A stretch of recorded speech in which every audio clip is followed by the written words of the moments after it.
one of the tournaments that till some time ago it was a Masters, Hamburg. Unfortunately, now is a 500 tournament, and but I think that still plenty of players, plenty of good players are gathering here to fight for the trophy. And as always, we will talk about the outright bets.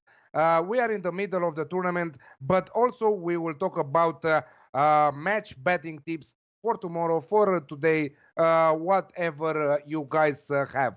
Let's talk a little bit about the outrights. Right now, we have Dominic Thiem, huge favorite at 2.5. He's playing Andrei Rublev tomorrow, and he's huge favorite in that match. But let's talk about who is going to win this trophy. And because we have him first on the show, but not last time, so he will be here with us week in and week out. James, aka Tennis Pilot, on Twitter. Please, what do you have for this outright bets tournament from ATP Hamburg?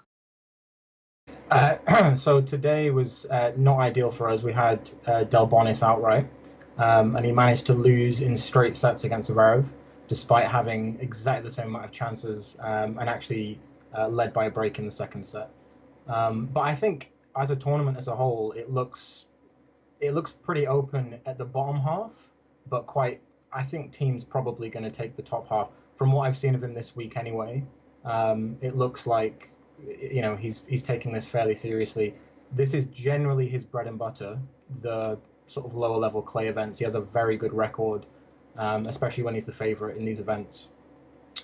So from my perspective in the top half, I think it's a lot harder to find the value there. Fognini's probably the big question mark there because, of course, he was injured last week. If he's able to come out this week and be very, very solid, then he's just beaten Molker. It looks like he's probably playing relatively well. And if he's able to play well this week, then he will obviously always be a threat. He can always beat someone like Thiem, especially because he can take time away from him. He can play very aggressively, quite high up in the court. But I think the top half is hard. I think that's difficult to find the value in. The bottom half, I think, is clearer because that's where we've got Alex, who, despite coming through both his matches in straight sets this week, I think hasn't looked his best at all. He's been good to bet against all year, and I think he's looked kind of exactly the same as he did earlier in the year. For me, I would probably have to say in that half, let me just have a quick look at where the actual odds are sitting, because we're in play at the minute, so we don't really have many of them. It's difficult because I think in that half that in the bottom half, most of the obvious value picks have kind of already lost, to be honest. So you've kind of maybe saved yourself some money this week from going for that. Shardy and Basil, again, someone like Basilashvili always has a very good chance of going deep in a tournament if he plays well, but he's a very hit and miss player. So that might be a pick from my side in that I think he's played pretty well this week so far. He beat Delian in straight sets, and he beat Londero, who was last week's finalist in Bastad. He beat him in 3 sets, and I think he's played a pretty high level of tennis. Shardy is not someone I would expect Basil to beat, and that's his next round opponent. But I think if he does beat him, then he's probably got a very reasonable chance against the winner of Zverev or Krajinovic, who we would expect to be Zverev. But again, on current form, you might want to chance Krajinovic there. I think basically opposing Zverev in some way in that lower half makes a lot of sense. So you're saying Basilashvili at 13 is a dark horse, and if he beats his opponent tomorrow, Jeremy Shardy, he has huge chances to go all the way here. This is what you're saying? I would say, so the first thing is the 13 you're quoting, I assume, is from Betfred. The problem is right now we don't have the full outright market because it's in play.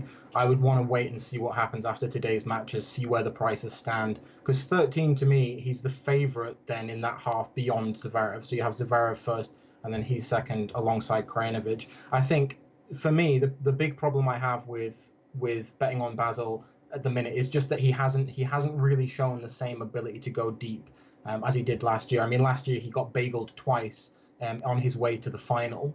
of this tournament. So of course it's a little bit tricky trying to assess how much of that is sustainable, whether or not he just had a hot run. I can tell you from watching that he played phenomenal tennis coming through that week, alongside a couple of dreadful sets where he got bageled. So I think, to me, it's difficult to say with the prices. Like, they're not easy prices to tip at. That's why I say I think earlier in the week it was a lot easier. Taking a chance opposing Zverev it seems like it's always a good shout this year. Whereas now it's a little bit difficult. Zverev's made his way through a couple of rounds. We saw him do this at Start as well, where he kind of at Geneva, where he managed to make his way through a couple of rounds, and that then allowed him, I suppose, a little bit more confidence. Although he fought right through to the end there. Jari had match points in the final of Geneva. So I think he's going to be opposable all week. Yeah. As I say, prices, it's more difficult once you start including the prices, because then they have taken that into account. They're not that long. But yeah, I think having a go at either Basil or Krajinovic seems like a reasonable strategy to me if you're wanting to still oppose Alex in that bottom half. Okay, Basilashvili 13 with Betfred, 13 with Sporting Bet, 9.55 with betting with the Betfair exchange there. So if you have this bookies available in your country, place a small bet on that outright. Nice, what's up? You are back, and we are happy to have you back here. So do you agree with James? You don't? I don't know. What's your take? Dominic Thiem looks solid in this week.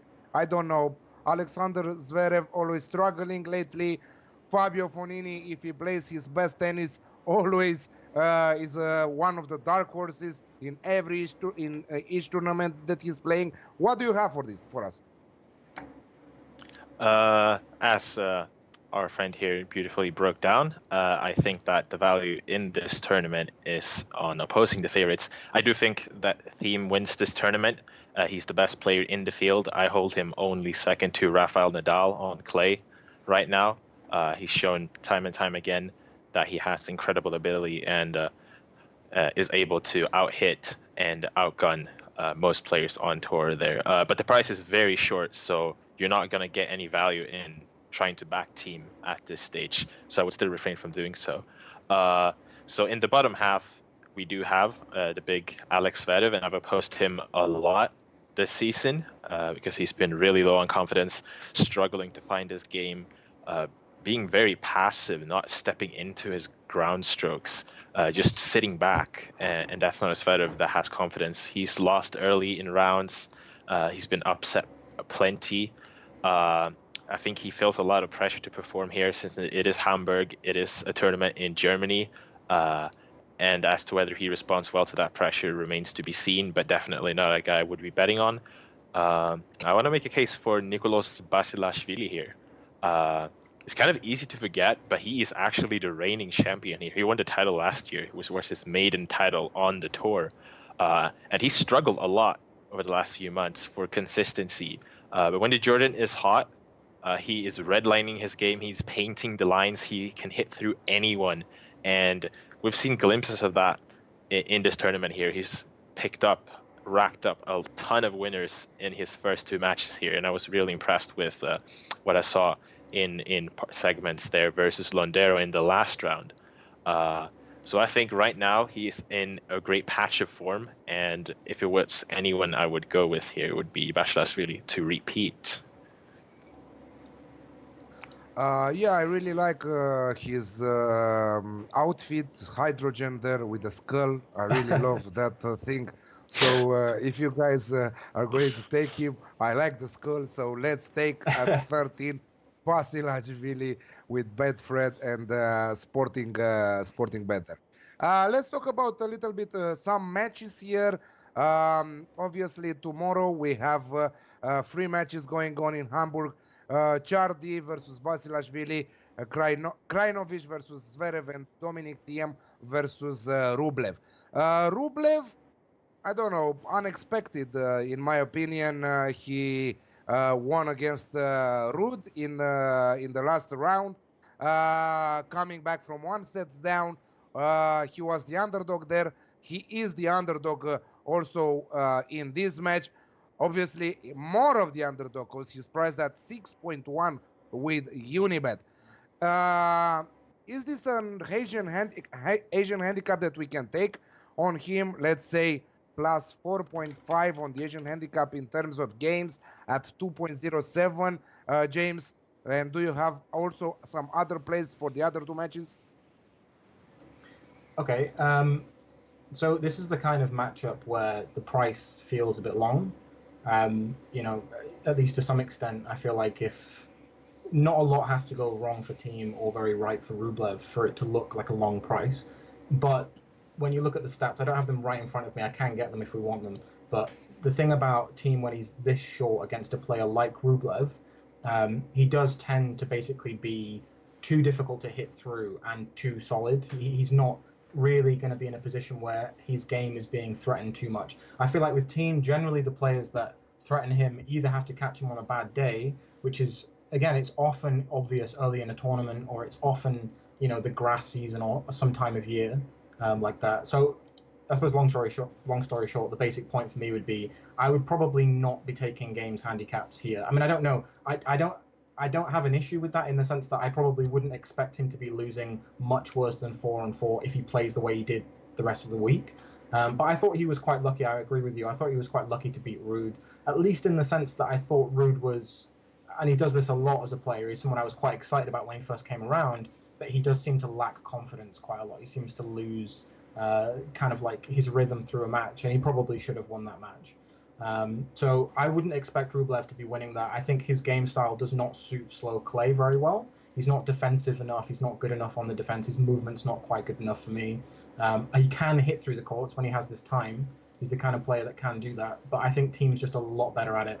Team's not going to have anything taking time away from him. He's not going to have anything making it too tricky for him, or at least I wouldn't expect that.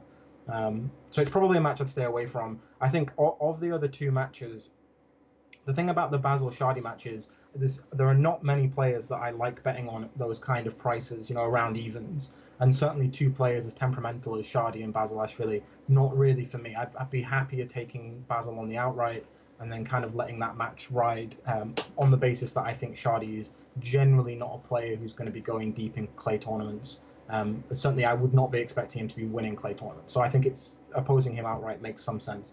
As I sort of alluded to earlier, I think Krajinovic probably has at least some chances against Zverev. He's probably not the player I would have picked to oppose him with.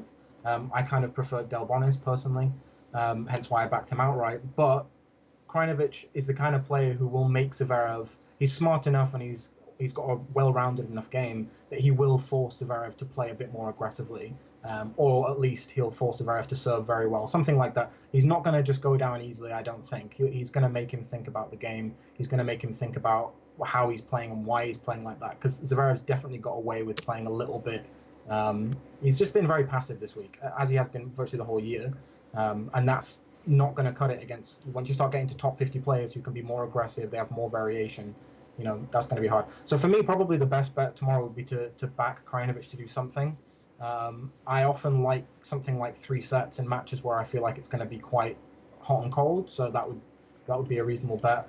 Or just taking Krajinovic outright. Again, I'm not that keen on the prices. He kind of caught me on a bad day in that there's not a hell of a lot of prices that are immediately standing out to me for tomorrow or for the outrights. I feel like the value was probably earlier in the week. But if I had to pick one from those 3, I think it would be Krajinovic to do something, probably just to win, to be honest. Okay, money line on Krajinovic there against Alexander Zverev. It's nice, Jeremy Chardy with a great couple of weeks here. Went 3 rounds in Bastad in last week in your country, in Sweden. After that, he wins against Benoit Paire. He beats Gasquet 2-0 without with some difficulties in the first set, but Richard Gasquet, he's getting old, and I think that he will start losing more and more. So why he is the underdog against Basilashvili in this tournament? I would say that's very much an immediate form adjustment. I was asking. It's nice. Sorry. All right, my fault.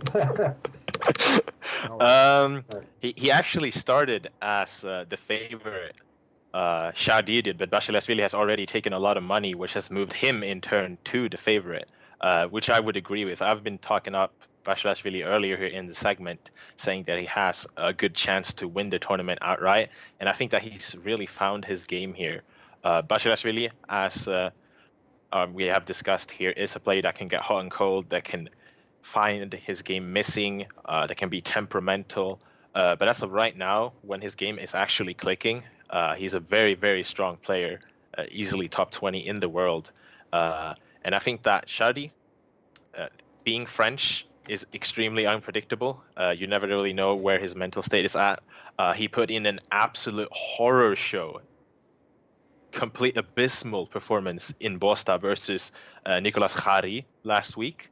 And he has rebounded well here to defeat two fellow Frenchmen.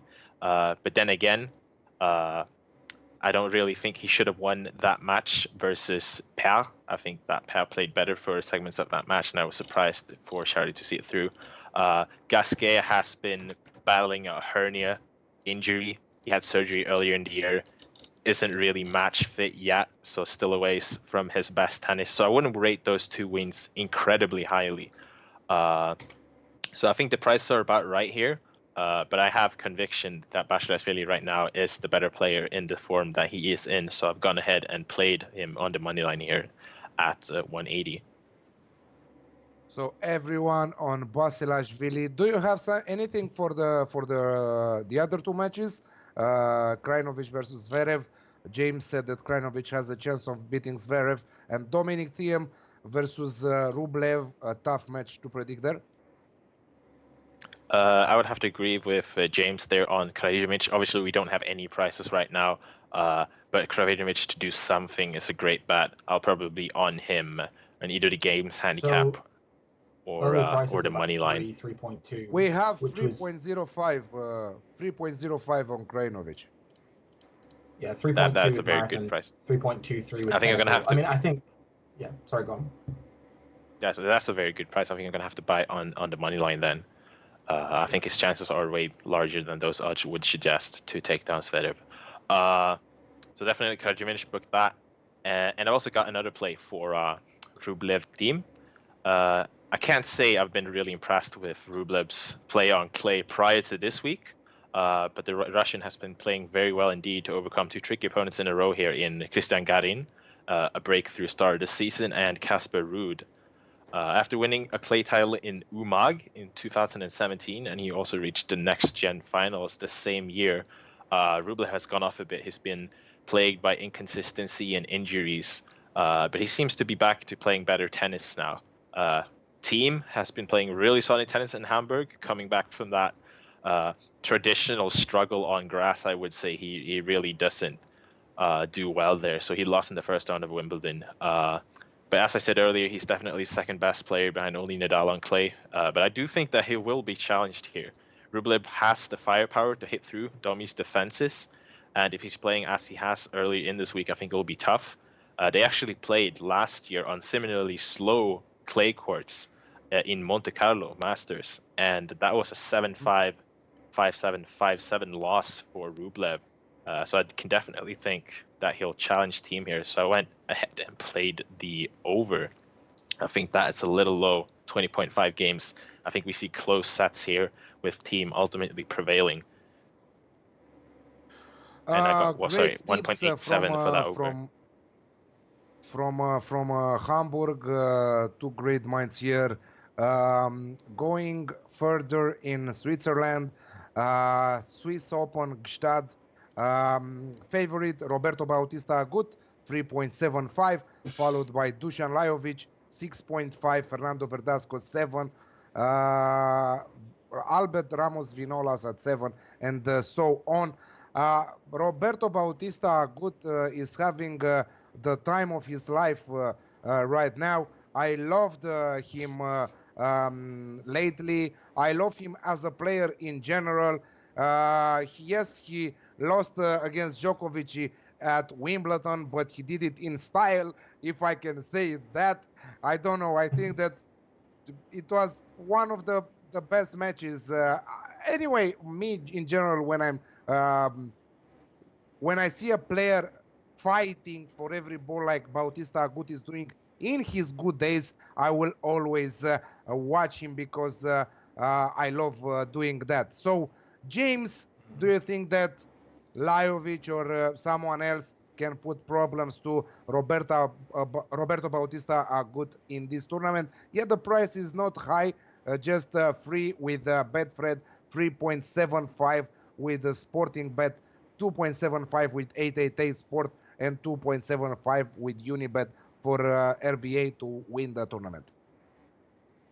Yeah, so this was a tournament that I didn't go too aggressive on with the outrights because I kind of agree with you. I think Roberto's in quite a good place. It seems like he's in quite a good place mentally. We actually backed him outright at Wimbledon for the quarter, so that was nice. And of course, he then lost to Djokovic. But as you say, very stylish match. He's a very kind of like, he's a hard-working player who also seems to have found his next level. So he's able to, in these big matches, really push players, especially Novak. Novak seems to be the one that he likes to play the most. He's really able to push them in the corners of the court with these aggressive shots. And I think this week he's literally just come through a tough three-setter with Munar, and I haven't been able to see that one. But my assumption would be that was probably a pretty good fight from both. That will probably help him to play better through the week. Obviously, you have to adjust to the altitude, you have to adjust to the conditions, playing on clay for the first time since Wimbledon. So yeah, I wasn't as keen in this tournament at all on the underdogs. I think when it comes to the top half with Roberto, I wouldn't really want to be getting involved too much. I think you can, in the sense that whenever a player is as short as 3, I'm not likely to have an issue with opposing them in some form if you have a good underdog to choose.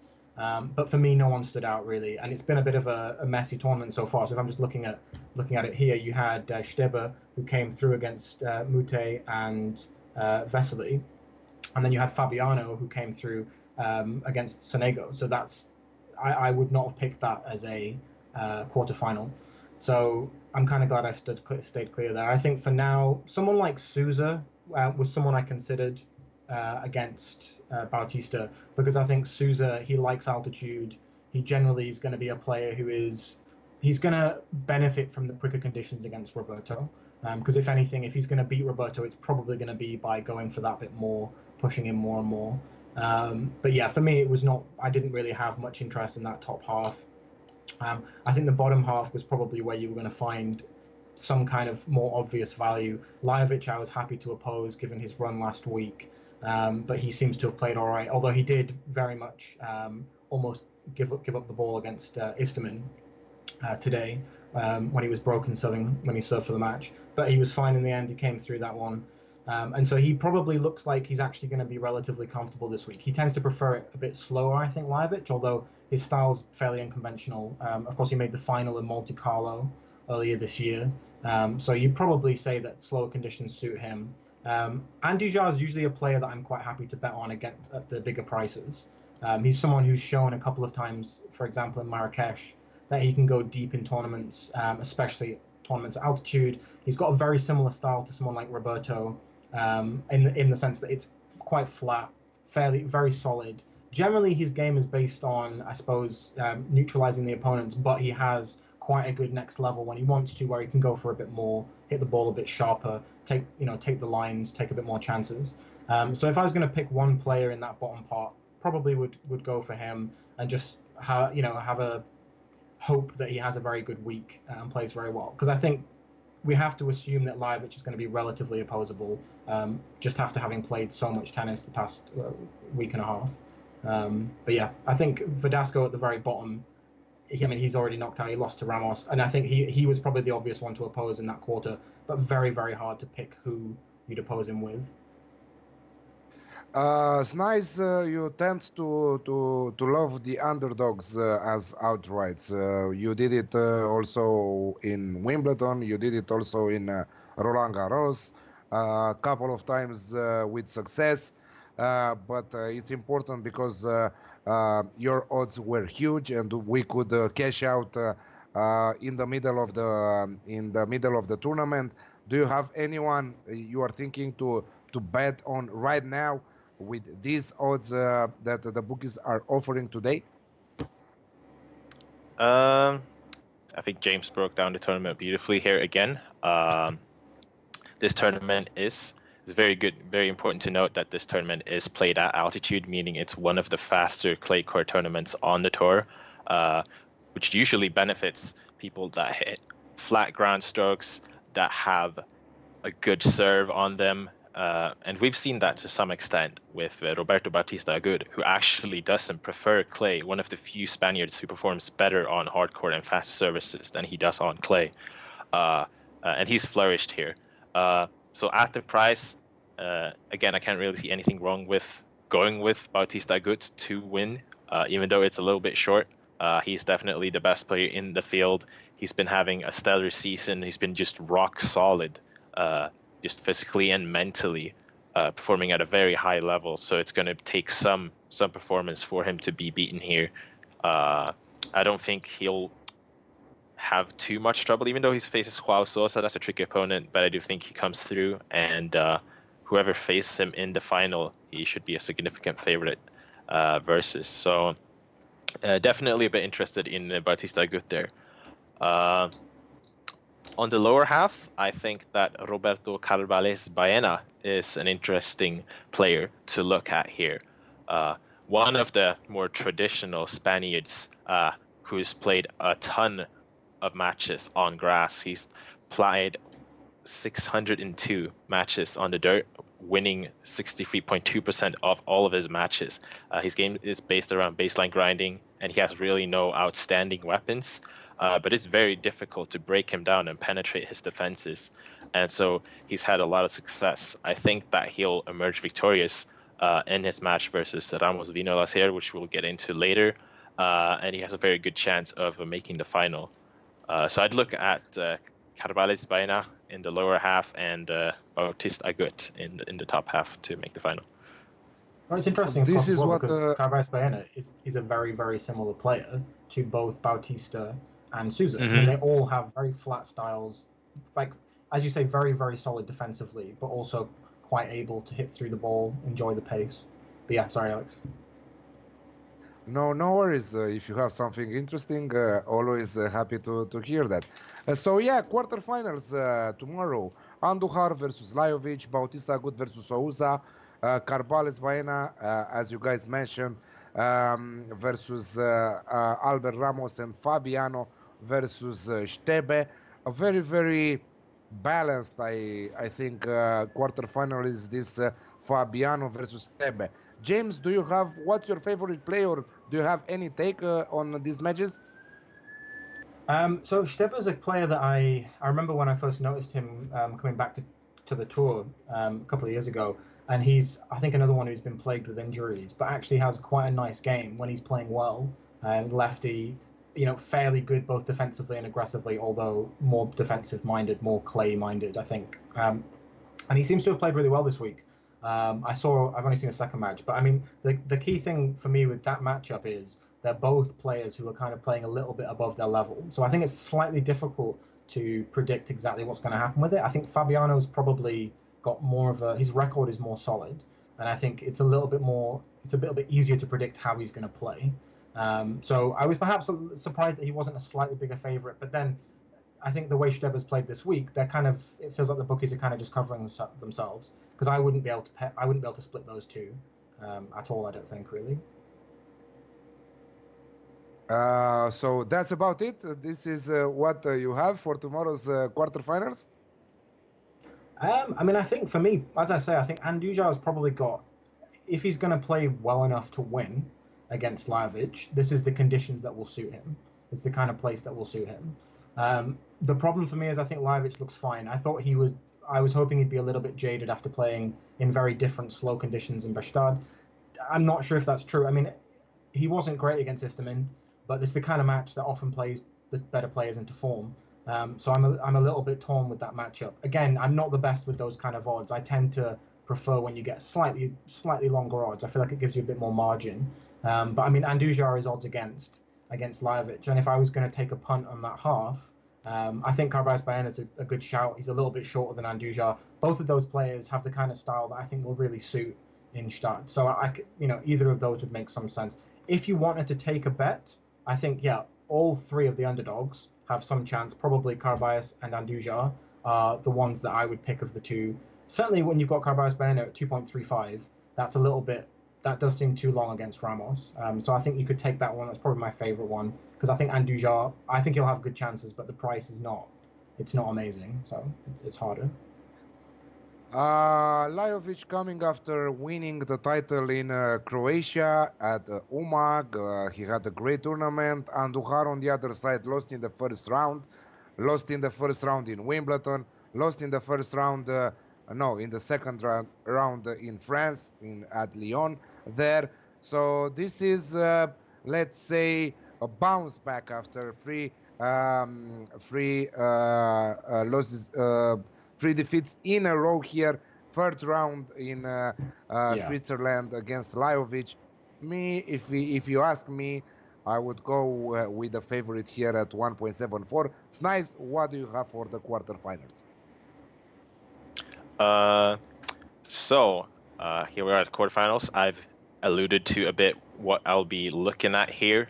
So I think that, just to start us off here, my favorite bet of all of these matches is Roberto Carvalhais Baena.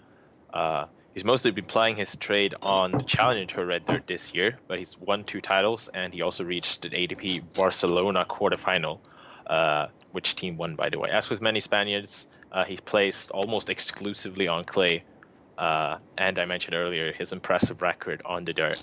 The same goes for his opponent, Albert Ramos Vinolas, typical Spaniard in that sense, plays a lot of clay tennis, very solid defensively. But as opposed to Carvalhais Baena, he doesn't really have the offensive weapons to get aggressive, especially on the backhand side, to step into the court and put pressure on his opponent. He's more happy to sit back and coax errors out of his opponent. And I don't think that will work against Carvalhais Baena. He's confident right now, though. After back-to-back semifinals. You're not afraid that Albert Ramos just beat him last week 2-1 on clay in Sweden, 6-1, 6-1 the last 2 sets. Very, very bad for Carvalhais Baena. You're not afraid that will repeat here? No, I think that was an epic collapse by Carvalhais Baena. He won the first set and played better tennis, and then, I don't know, he just ran out of gas, ran out of answers. Kind of collapsed from there. I don't really know what happened. And we'll get to that, though. So he had back-to-back semifinals in Perugia and Båstad. He has a 6-3 head-to-head lead. The latest being, as you mentioned, there in Båstad. But I think the altitude plays a big part here. Since ARV struggles when he has to play aggressively, the altitude will definitely be to the benefit of Carvalhais Baena. Of the 3 head-to-head wins that the younger Spaniard does have, 2 of them are quite recent, and they've come on the hard courts of Winston-Salem and in Quito, and that's another clay event played at altitude. And I have this down as a pick'em personally, and at 2.35 right now. That's just way too large. I would even say that Carvalhais Baena is a slight favorite to me in these conditions to emerge victorious, so definitely going with him in that one.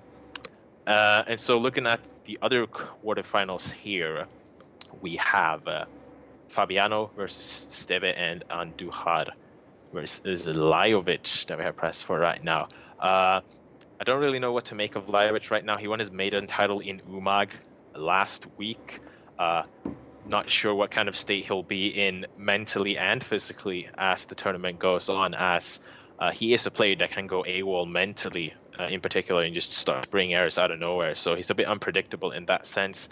Andujar is a very solid player, and he has a good chance as an underdog. So that's where I would be going if I was betting this match, but I'll just stay away. If I knew that Lajovic was, if he hadn't come off that title and been 100% into this, I would have gone with Lajovic here. But as of right now, I'm passing.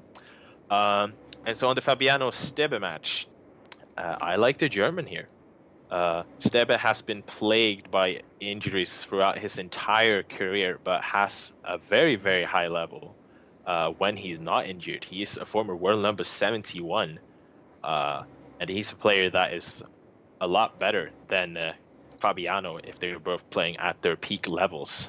They've played 3 times, 2 of them recent. Stebih won both of them, and I think that's relevant here just because the injury history of Stebih when he is fit. I think he's the better player of the two. He's played very, very well indeed in this tournament, beating Jiri Vesely and Corentin Moutet. And I actually was against him in these matches. I didn't think he'd be able to pull it off. So he's impressed me this week. Fabiano, on the other hand, not really a player that plays well on clay. He's favoring faster surfaces, so the altitude will help here. But prior to this week, he had 3 main draw wins on clay in his entire career. So definitely not a player that I'll be looking at backing when we come to these latter stages of a tournament. I think that he's wrongly favored. We can get Stebih here at even money. So I definitely taking Stebih in this one.